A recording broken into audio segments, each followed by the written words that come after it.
Honnêtement, je vais vous dire un truc. Tous mes confrères médecins qui ont été touchés par le Covid-19 ont tous pris de la chloroquine. Donc il y a une espèce d'hypocrisie à dire que on va attendre des études pour savoir ce qu'on fait. Le fait que le dieu Trump soit hospitalisé provoque une réaction émotionnelle assez forte chez ses partisans, pour qui il représente le seul espoir d'une vie meilleure. C'est comme dans un film où le héros se retrouve en difficulté. Le spectateur espère alors de toutes ses forces le voir triompher de l'adversité, quitte à prendre des risques avec lui, s'il le pouvait, afin de l'aider à sauver le monde. Et bien là on retrouve la même chose avec les partisans de Trump, qui vont plus que jamais se retrouver à fond derrière leur héros pour l'ultime bataille des élections. Ce soutien est proprement fanatique, car certains envisagent même de prendre les armes pour défendre Trump et la nation. I also think we're going to pay a little surprise to some of the great patriots that we have out on the street.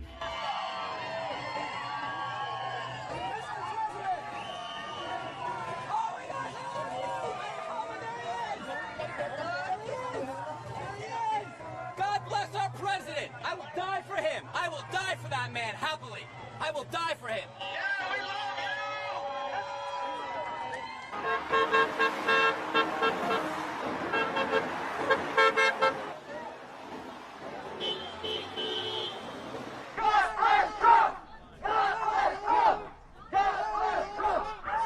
And I'm just here to say that our lives matter and the president's life matter. And he's strong, he's a fighter, so I have every hope, but I mean, obviously they need to take every precaution. We love Donald Trump, we love Donald Trump, we want to fight for him. He fight for us, so we have to fight for him. This is why we're here. Mise en demeure, avis de coupure, 48 heures. C'est des lettres quotidiennes, c'est très très violent. Alors je vais vous dire, quand vous avez déjà du mal à vous nourrir, en plus la peur d'être expulsé, c'est horrible quoi.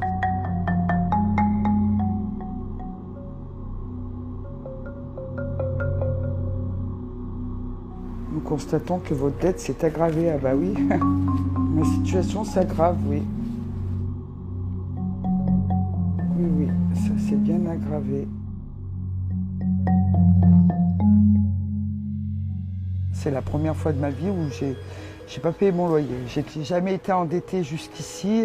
J'ai vu en mars que j'avais ce dilemme, payer mon loyer ou nourrir mes enfants.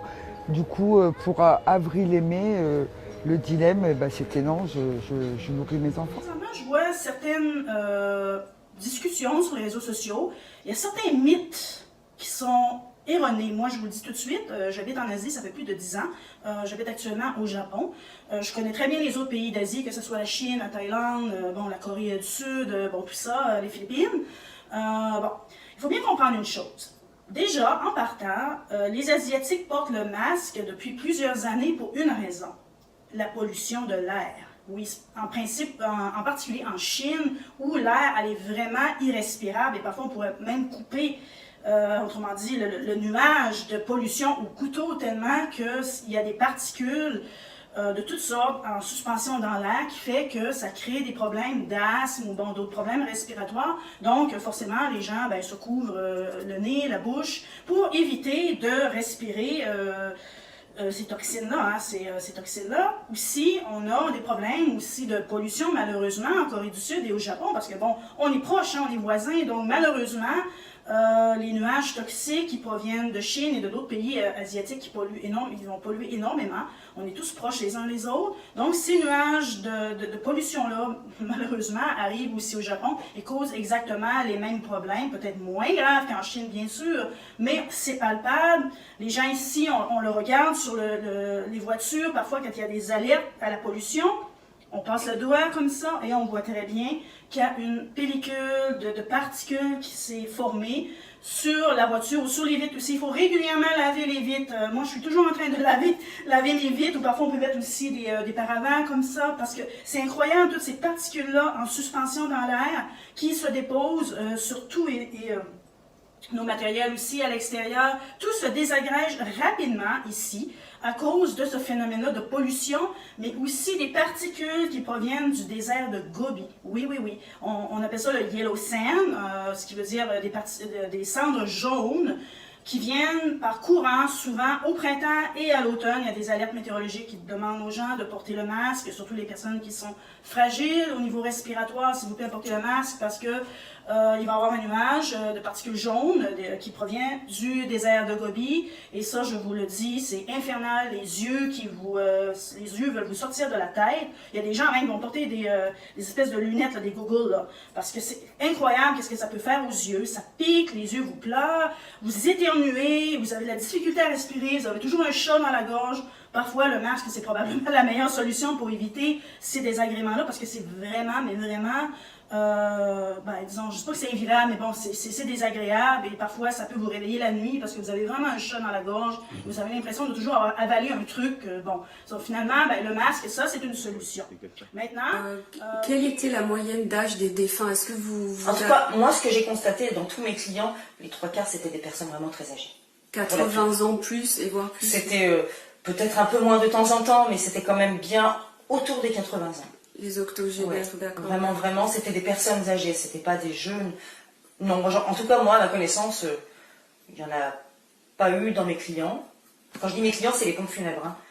J'ai pas eu de cas rapportés, sauf certains, mais c'était des suspicions de coronavirus, et pour le coup, c'était pas des coronavirus du tout. Oui, parce que je rappelle que ce sont les pompes funèbres qui font appel à vous. Vous êtes thanatopracteur, voilà. Vous avez un sacré métier quand même. Quel courage. Et donc vous n'êtes pas salarié des pompes funèbres, vous êtes... Alors moi je suis pas salariée, mais il y a des salariés. D'accord. Voilà. Mais moi du coup, comme les soins de conservation étaient interdits sur les coronavirus, et que quasiment tout est passé coronavirus, faut savoir que on a eu des affaires rapportées par des familles, des cancers en phase terminale, étiquetés coronavirus. Il y a eu des personnes, j'ai eu même un client qui m'a raconté qu'une personne était tombée dans les escaliers, ils ont marqué coronavirus, ça n'avait rien à voir, un accident de voiture, coronavirus. Il y a tellement de choses qui sont passées là-dedans. Et l'inverse aussi par contre. Il y a eu des cas de coronavirus qui n'ont pas été détectés, qui ont été étiquetés crise cardiaque par exemple. L'inverse aussi, mais beaucoup moins je pense. Donc la famille d'un défunt qui décède le défunt décède d'un arrêt cardiaque ou de vieillesse ou je ne sais quoi, est étiqueté coronavirus, donc on vous empêche de faire les soins sur ces cas-là. Voilà. Surtout, on vous empêche sur tous les défunts de faire les soins. Quand c'est marqué coronavirus, ça c'était à partir du mois de mars. Oui, mais en avril, vous m'avez dit... Et en avril, là, l'interdiction s'est étendue en fait sur tous les défunts. On avait le droit simplement de faire des toilettes. Les toilettes, c'est juste habiller les défunts. Seulement, il y a des défunts qui ont besoin de soins. Des fois, on n'a pas le choix, on ne peut pas les présenter autrement. Bien entendu. Alors, ça n'a duré qu'un mois, parce qu'ils se sont rendus compte, je pense, de la grosse bêtise, parce qu'on a eu des catastrophes dans des funérariums où des pompes funèbres étaient obligées de présenter des défunts qui n'étaient pas atteints du coronavirus, mais sans soins. Parce que ça, c'est profondément l'état de nos sociétés qu'on peut berner à un point incroyable et qui est si facile à berner qu'elle a oublié, il y a 5 minutes après, qu'elle a été bernée d'une manière absolument incroyable. Il y a une dramatisation qui ne correspond pas au risque que chacun court dans cette affaire, qui continue, et effectivement, on peut se poser la question de savoir si maintenant, définitivement, l'Europe de l'Ouest va vivre en restant à la maison. C'est une vraie question, parce que nous, on voit sur les données où on a essayé de gérer les choses, d'aider à gérer les choses raisonnablement, il n'y a pas de changement de l'espérance de vie à Marseille dans le courant de l'année 2020 par rapport aux années précédentes. Donc, on se demande jusqu'où ça peut aller, cette terreur généralisée, et plus on a peur, plus le risque de mal gérer les situations augmente. つけてる理由？顔隠し。顔隠し。マスク。本当にマスク。それは恥ずかしい時にかなんか。ノーメイクの時とか。ノーメイク。ノーメイクの時とか。そう。じゃあ。コンプレックスとか。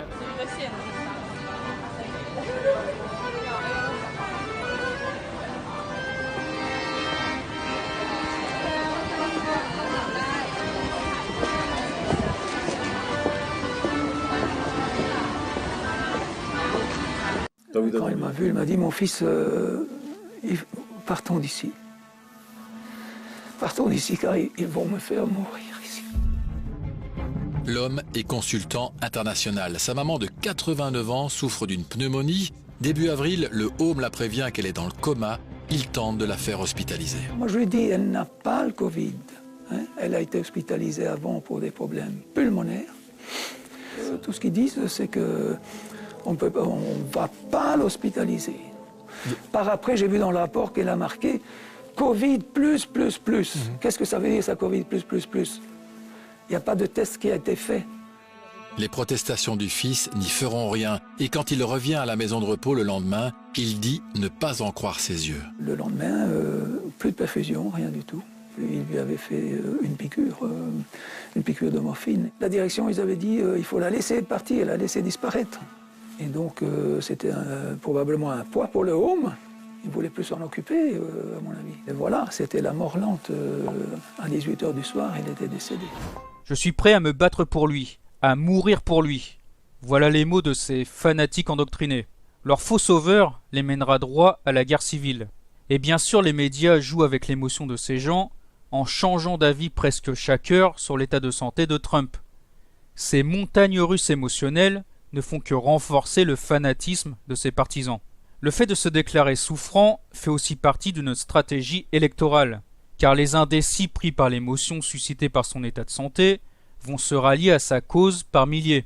Le cas s'est déjà vu par le passé avec Bolsonaro ou encore Boris Johnson, deux grands sionistes fanatiques, eux aussi, qui ont vu leur cote de popularité grimper dès qu'ils se sont déclarés malades.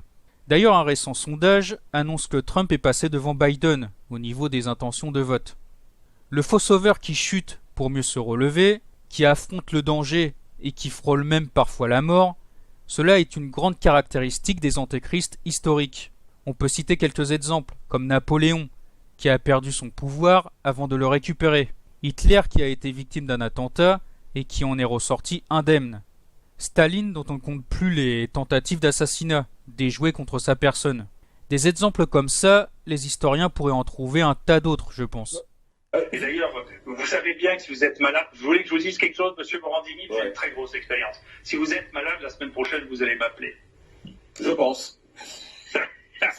Voilà. C'est la réponse à votre question. Moi, je pense, effectivement, je suis honnête. Parce que c'est ce qui se passe tout le temps. Voilà. Je peux vous le dire, c'est comme ça que ça se passe. Professeur, quand vous voyez les réactions... Ça s'appelle la crédibilité, ça. Il a dit...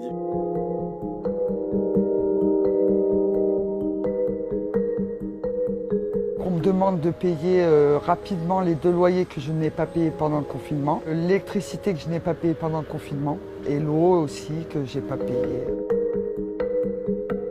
Alors donc on a 712 € de loyer, on a 378 € de cantine, 417 € d'électricité et 658 € d'eau.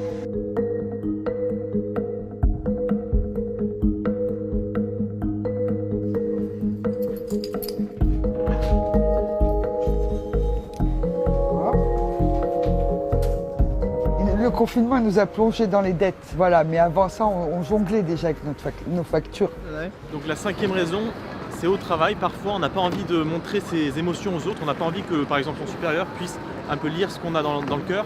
Et donc, on met un masque pour se protéger. Voilà, on est un peu invisible, on se cache un peu devant son ordinateur et personne ne peut lire ses émotions. Et là, on peut faire du tatemae. Royal. Exactement. Et par exemple, j'avais ce cas-là dans mon entreprise et j'allais poser la question à cette personne. J'avais dit voilà, pourquoi tu portes des masques? Je te vois tous les jours, t'es pas tous les jours malade, c'est pas possible.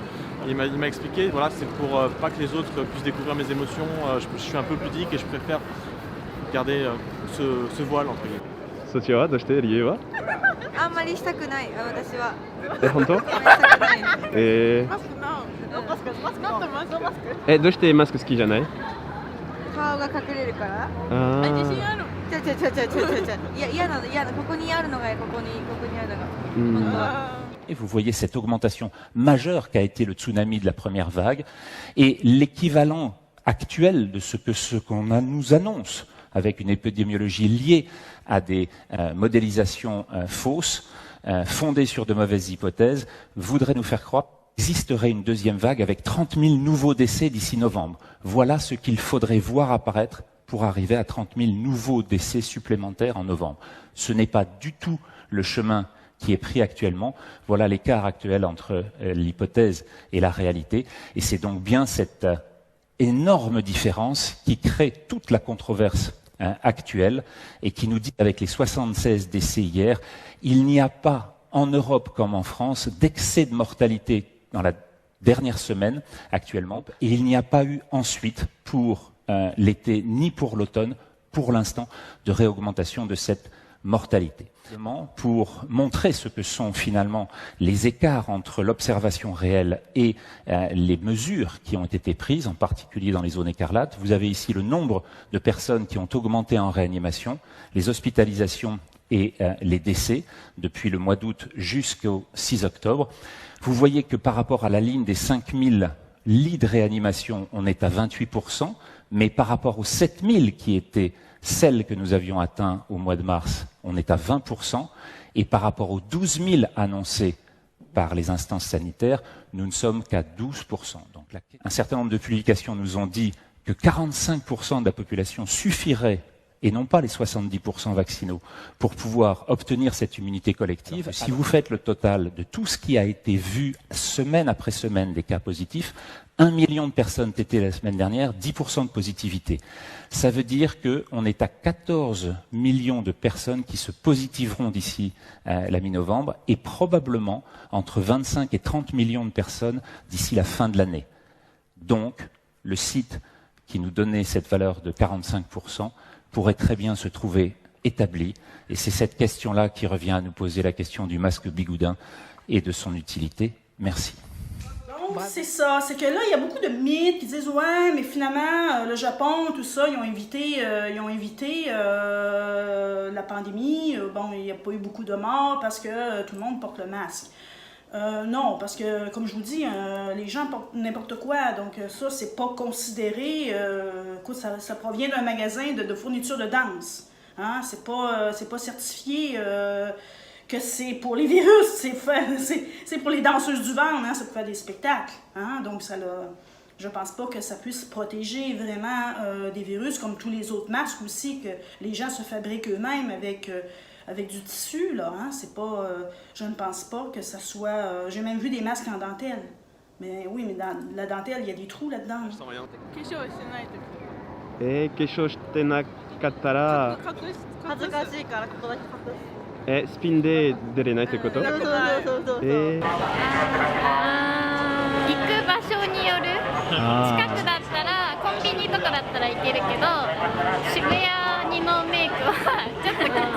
じゃあ他の理由はたまに何？どうしてマスク使う？スピンを隠す。あ、スピンだったらなんか外で出たくない？あ、salut, ça va? Tranquille? メイクアップなかったら外出れないってこと？出れない人も多分出たくない人が多いから、見せたくないみたいな。彼氏がいたらノーメイクスピンとか見せやすい？付き合ってね、関係性ができてきたら全然仲良くなったら会える。なるほど、面白いそれ。今日は化粧してるから。ああ、頑張ったから見せたい。そうかそうか。いいんじゃない？いいんじゃない？ J'ai oublié une autre chose. Au Japon en particulier, en Corée du Sud, on a un très gros problème de pollen, d'allergie au pollen. C'est des arbres qu'on appelle sugi. Au printemps, ils émettent un... sauf peut-être... Une alimentation déséquilibrée, le surpoids, la sédentarité, le stress, la peur, le manque de sommeil, le manque de lien social, la dépression, la pollution, le manque de soleil. Tout ceci affaiblit notre système immunitaire et nous rend vulnérables au coronavirus. Alors, mangeons sainement, recherchons les situations joyeuses et agréables, passons des moments conviviaux en famille ou entre amis, ayons des activités sociales et culturelles, travaillons ensemble, dormons suffisamment, éteignons nos écrans, sortons de chez nous, allons respirer l'air pur des montagnes, des plages, des parcs, des forêts.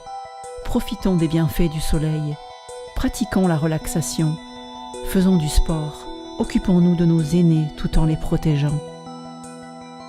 Le seul vaccin disponible, c'est notre immunité naturelle. Cultivons-la, préservons-la. Ceci n'est malheureusement pas un message du ministère des Solidarités et de la Santé.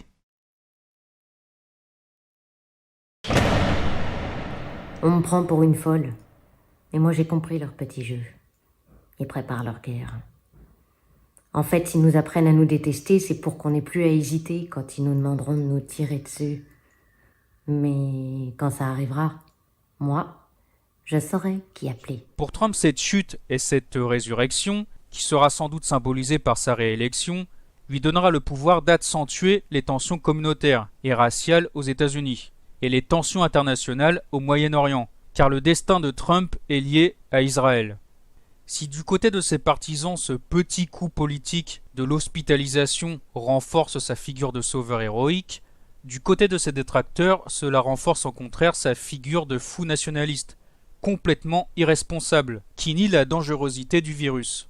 D'un côté comme de l'autre, cela renforce en réalité les divisions, dans un pays qui se trouve déjà au bord d'une guerre civile. Les uns seront prêts à en venir aux mains pour le voir gagner, voire même à tuer. Les autres seront prêts à tout pour le voir quitter la Maison-Blanche. Tous sont pris dans une hystérie collective, montée de toutes pièces par le système mondialiste. Trump incarne le patriotisme, un patriotisme dégénéré qui n'est relié à aucune tradition spirituelle, qu'on pourrait qualifier de matérialiste et de pseudo-chrétien. Il incarne également le nationalisme, dans ce qu'il a de pire, le nationalisme conquérant, aussi bien sur le plan économique que militaire. Et à travers Trump, ce sont toutes les valeurs patriotiques et nationalistes qui existent encore dans le monde, qui seront condamnées si une guerre civile éclate aux États-Unis, ou pire encore, une guerre mondiale au Moyen-Orient. Trump sera le grand symbole, avec peut-être la Russie de Poutine, de ces nationalismes qui ont mené le monde au désastre. Des nationalismes et des patriotismes dangereux pour la paix mondiale, que l'antéchrist final se proposera d'éradiquer définitivement.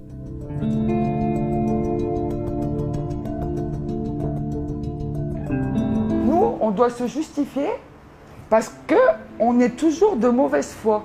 C'est-à-dire, tu n'as pas payé ton loyer, c'est sûrement que tu as mal dépensé ton argent. Voilà. En France, bien sûr, il y a des préjugés, des idées reçues sur les gens qui vivent en logements sociaux, sur les gens qui touchent le chômage. On a toutes les aides, on paye rien du tout, tout est gratuit pour nous, on a des aides qui viennent de partout. Faux. Moi, le chômage que j'ai, je ne l'ai pas volé, j'ai cotisé, j'ai mes 20 ans de cotisation derrière moi.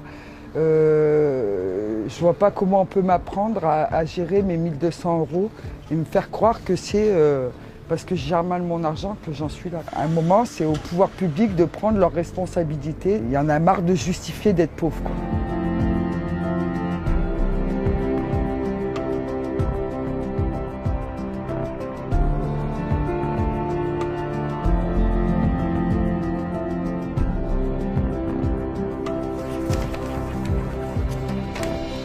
Sixième raison, c'est que parfois les femmes, en fait, quand elles sortent dehors dans un grand quartier comme Shibuya ou Shinjuku, il y a des chances pour qu'elles se fassent namba, qu'elles se fassent aborder par des hommes. Et si elles portent un masque, elles réduisent en fait leurs chances de se faire aborder. Donc certaines vont en mettre justement pour pouvoir se balader tranquillement. 今風邪ひいてるので、咳が人に飛んだりとかするのを防ぐためにマスクしてます。たまにあんまり。いつ使いますか？冬。冬？インフルエンザ、風邪予防。 Les deux principales raisons, ce sont des raisons d'hygiène. Alors la première, c'est que vous savez, un pays comme le Japon ou une ville comme Tokyo, ce sont des endroits avec beaucoup de monde, on est en contact avec pas mal de personnes dans le train, etc. Donc on a envie d'avoir un filtre, de se protéger en fait d'éventuelles maladies qu'on pourrait attraper. Donc ça c'est la première raison. La deuxième raison du coup c'est justement avec, vous savez, le pollen, la saison de pollen, du coup au printemps le high fever, c'est quelque chose de très commun au Japon et les Japonais justement sont très sensibles à cela et donc ça leur crée des allergies et pour éviter ces allergies ils vont porter un masque tout simplement. がこうマスクをするのは、まあ、一応ファッションの一つです。あとは自分が風邪ひいてる時、ちょっと喉が多分男の子が多いと思うんですよ、男性が。なんでか多分モテたいからじゃないですかね。はい、女性に、はい、見せ方として。韓国からの韓国ブームとかもあったりして、それで韓国好きな人は黒マスクとかやったりして。Le 3 novembre, jour de l'élection américaine, sera vraiment une date clé pour les États-Unis et pour le monde, Car si les États-Unis sombrent dans le chaos ce jour-là à cause du résultat des votes, le monde suivra. L'économie mondiale, pour commencer, ne survivra pas à un tel choc, elle qui se trouve déjà à l'agonie. Des pays ennemis sentant les États-Unis en grande difficulté pourraient décider de passer à l'attaque, ce qui mettrait en péril la paix mondiale. Des intérêts américains à l'étranger ou des pays alliés pourraient être pris pour cible. D'après Sputnik, un professeur qui a prédit correctement le résultat de plusieurs élections US s'exprime sur les chances de Trump. Alan Lichtman, un historien ayant mis au point un système de prédiction électorale, a donné son analyse du duel Trump-Biden à Radio-Canada. Selon lui, Donald Trump ne sera pas réélu, à cause notamment des récents troubles sociaux et des conséquences économiques de la pandémie. Le problème, c'est que Trump a déclaré les mois derniers qu'en cas de défaite, il refuserait de transmettre le pouvoir d'une manière pacifique. Ce qui veut dire que pour garder le pouvoir, il est prêt à mettre le pays à feu et à sang. Autre information, selon un sondage commenté par le Washington Examiner, 61% des États-Unis s'attendent à une seconde guerre civile. 52% préparent d'ores et déjà des stocks de nourriture. Certains magasins viennent d'imposer des restrictions à l'achat, en quantité de produits de première nécessité. Les électeurs envisagent de nombreux thèmes comme déclencheurs d'une possible guerre civile. Les réactions populaires aux mesures anti-Covid-19 de certains gouverneurs, plus encore que la contestation des résultats de l'élection présidentielle. Des agents du système comme Zara Rahim, une ancienne porte-parole d'Hillary Clinton, décident de mettre de l'huile sur le feu de la division en déclarant vouloir la mort de Trump sur les réseaux sociaux. Le département de justice et le FBI se préparent quant à eux à des violences le soir de l'élection et à des perturbations de scrutin. Le site OpDigital écrit que, au cours d'une année électorale marquée par une pandémie mondiale sans précédent et par l'une des pires violences politiques observées aux États-Unis depuis les années 1970, il n'est guère surprenant que le département de la justice prévoit de poster des fonctionnaires dans un centre de commandement le soir des élections au siège du FBI, dans le bâtiment J. Edgar Hoover. Dernière information, un nombre inquiétant d'Américains estime que la violence politique est justifiée si l'autre camp gagne l'élection, selon le site Politico, qui dit avoir suivi les tendances de l'opération publique qui fournissent de solides motifs d'inquiétude. Le résultat de Politico est qu'environ 20% des Américains ayant une forte affiliation politique sont tout à fait prêts à approuver la violence si l'autre camp remporte la présidentielle, et que l'histoire et la psychologie sociale nous mettent en garde de prendre ces menaces très au sérieux. L'article compare le mécontentement croissant aux mobilisations armées de rue des années 1920 et 1930 en Europe, lorsque de violents affrontements entre partisans rivaux ont ravagé les cultures démocratiques fragiles, ont intimidé et marginalisé les forces modérées, et ont donné aux autocrates naissants une excuse pour s'emparer des pouvoirs d'urgence. Donc si aujourd'hui l'État veut arrêter la consommation de produits dangereux qui sont aujourd'hui source d'accidents bien plus que le Covid, puisque cette année il y a eu 70 morts de la grippe contre 10 000 habituellement. Tous ceux qui sont morts bizarrement du Covid. Donc demain, un accident de circulation avec 3 grammes d'alcool dans le bras, un Coca Red Bull, c'est le Covid. Le cannabis, c'est le Covid. Aujourd'hui, toute mort est le Covid. Alors, je vais vous donner un scoop. On finit tous par mourir d'un arrêt cardiaque. Eh ben oui, on est tous cardiaques. Donc, à la fin, si le cœur, il s'arrête, bah, pan, t'es mort. Hein. Le cerveau, il y en a. À mon avis, ils sont morts depuis très longtemps. Donc, aujourd'hui, stop, qu'on arrête la désinformation, qu'on arrête de nous raconter des conneries. Ces slogans où on va vous culpabiliser parce que vous allez aller chez vos amis, dans votre famille, on va interdire toutes les fêtes de famille. Bah, dans ce cas-là, faut arrêter la famille, faut arrêter de se marier, faut arrêter de faire des enfants, faut tous nous éradiquer. Et demain, faut sortir un arrêté qui dit que toute manifestation de plus d'1 personne est interdite. Comme ça, on sera tranquille. Ils auront réussi. Malheureusement, ils ne vont pas réussir, puisque vous savez que la lumière l'emporte toujours sur les ténèbres. Ils savent qu'ils sont foutus et aujourd'hui, ils font le feu de tout bois. Voilà. Donc, qu'est-ce qu'on fait? On vous maintient. On vous fait peur, parce que moi, vous imaginez que si je vais au feu, si je commence à avoir peur, eh ben forcément, je perds mes moyens. Je n'ai pas peur. Je n'ai peur de rien. J'ai peur d'avoir peur. Et ben là, c'est pareil. À un moment donné, faut arrêter. Faut que ça se sache. Là, c'est du grand n'importe quoi. Arrêtez ces slogans publicitaires qui vous culpabilisent parce que vous faites des fêtes de famille. C'est parti. Il y aura pas de Noël. Il y aura rien. On arrête tout. On arrête de vivre, en clair. On arrête de vivre. En attendant, l'État, lui, il se prend à chaque fois des contraventions. Le plus gros racketteur aujourd'hui, c'est l'État. Les radars, les prunes, les contrôles techniques, tout ce que vous voulez. Il y en a marre. Voilà. Les mesures anti-corona ont causé et continuent de causer des dommages si dévastateurs à la santé et à l'économie de la population mondiale que les crimes commis par messieurs Drosten, Wheeler et l'OMS doivent être légalement qualifiés de véritables crimes contre l'humanité, tels que définis dans la section 7 du Code pénal international.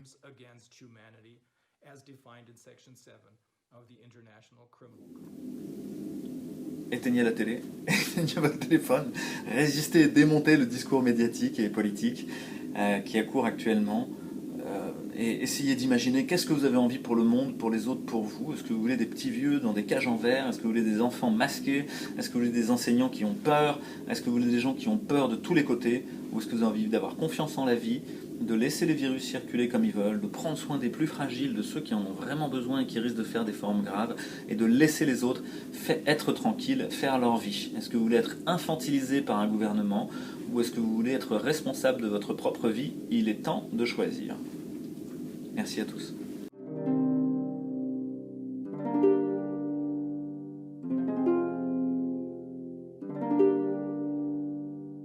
Nous ne voyons plus les rires, nous ne voyons que les pleurs. À l'ombre de nous-mêmes, nous ne voyons plus les mots, nous ne voyons que les vagues. À l'ombre de nous-mêmes, masqués dans l'ignorance, masqués sans nuance, de se voir imposer leur nouvelle normalité pour notre sécurité. Si vous êtes malade, restez chez vous et portez un masque chirurgical en présence d'autres personnes. Ceci est un message du ministère chargé de la Santé et de Santé publique France. Impossible pour moi de vivre au milieu de ces peurs, le média terrorisant les gens, les dans ma aventure, sans même jamais pâlir, leurs valeurs s'écartent de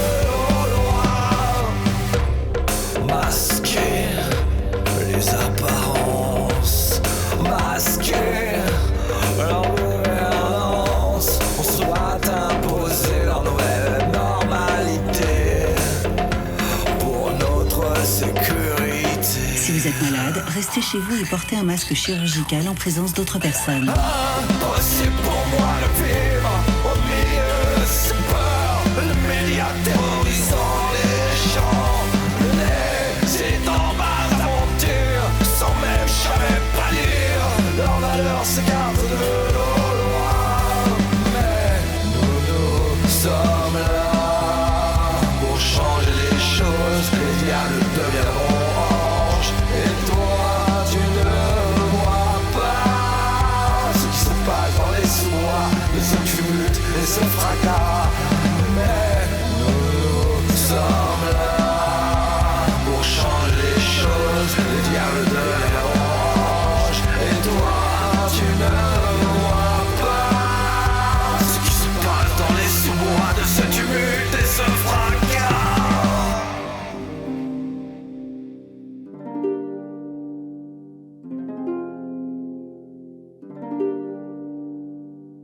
Nous ne voyons pas l'avenir qui nous profile au loin, loin de l'humain.